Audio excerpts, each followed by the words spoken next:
Ladies and gentlemen, please welcome the interim WBO Bantamweight Champion of the World, Riel, Cuatro Alas Casimero.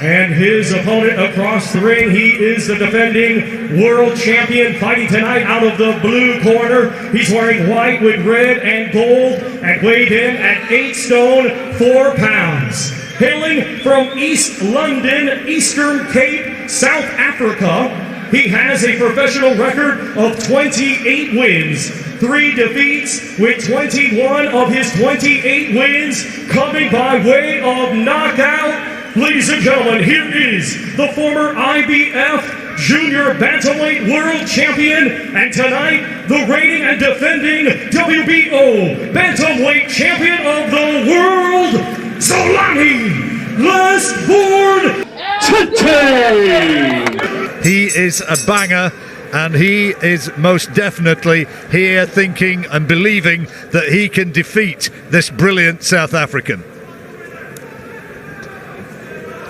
Well, the obvious tactic is to get inside that beautiful long jab there of Tete, which is achievable, but the problem is then you have that uppercut to worry about. When we've seen that, how effective that can be in the past. He takes a little half a step back, Tete, and then whips that uppercut right through the middle.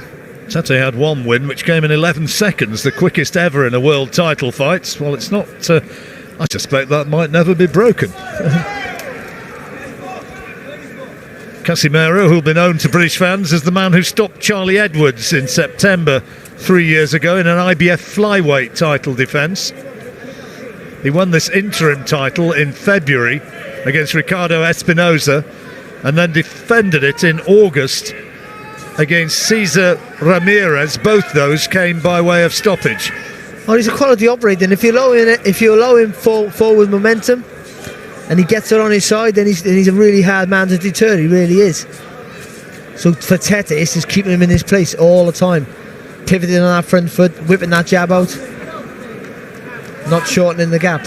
Tete, tremendous athlete, stands 5'9" and only weighed 8 stone 4 at the weigh-in. Comfortably made the 8'6" limit.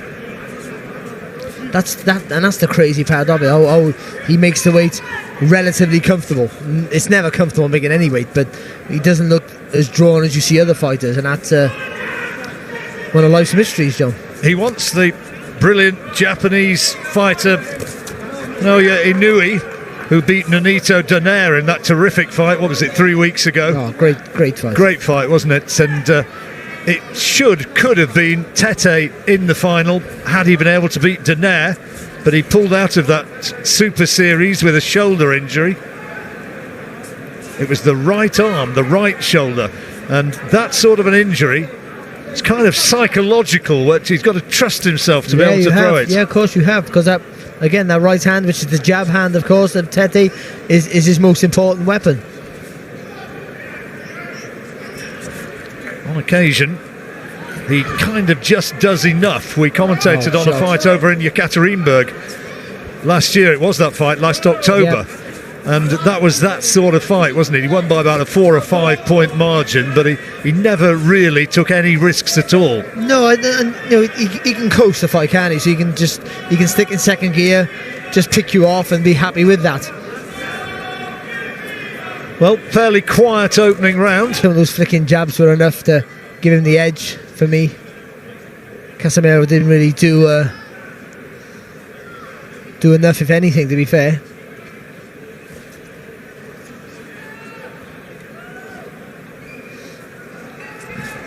Quiet sort of opener, wasn't it?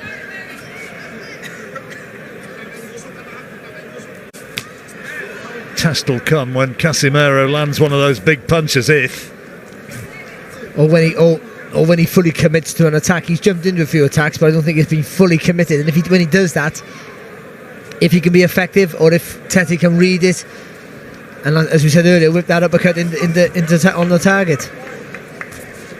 Casimero promoted by the legendary Manny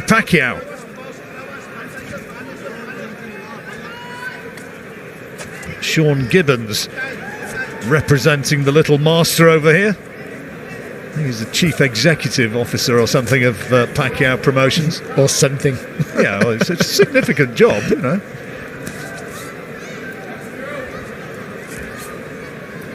He introduced himself to me as that, and also as the president. So I'm not sure which it was.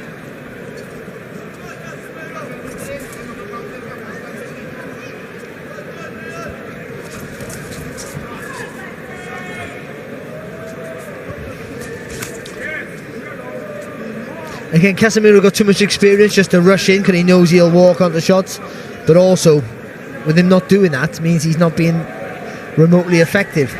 And even though Tete's not doing enough, he should be doing a lot more with that right jab, to be fair. Tete just looks huge in comparison to Casimero. That's an advantage he always has over pretty much every fight that he's faced. Talked about moving up in weights, that might happen at some point. And I guess another option, talked about Inui, but Rigondeaux, the Cuban, is fighting Liborio Solis for the regular WBA title. That's coming up in about 3 weeks, and Tete's talked about fighting Rigondeaux, or as he's correctly pronounced with the Spanish accent, Rigondeaux.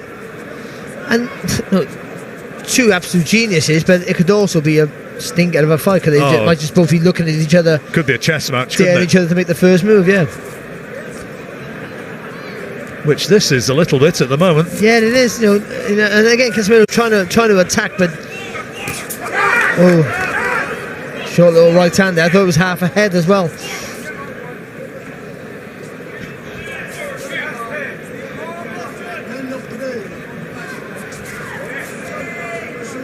As ever, Tete's entourage came to the ring singing and dancing. Yeah, I give them both to Tete, but you know, he's only barely doing enough, John. I just think. Well, it's what we said, isn't it? I mean, this is what he did against Mikhail Aloyan when he fought over in Yekaterinburg in Russia last October. Well, obviously, that's better there for Casimero. Doubling up on the jab. Well, I guess he thinks, it's your move to close the gap, not mine. I'm the taller fighter with the longer reach. So I want to keep it long. You got to try and bring it to me.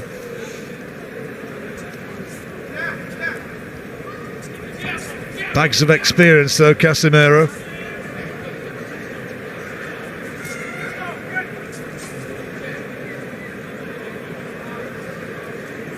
Got a record of 5 wins and 2 defeats in world title fights. Tete 5-1.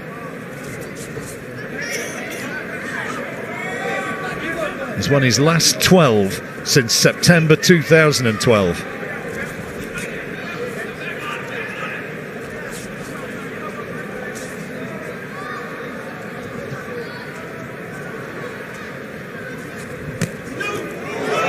Oh, Casimero got him.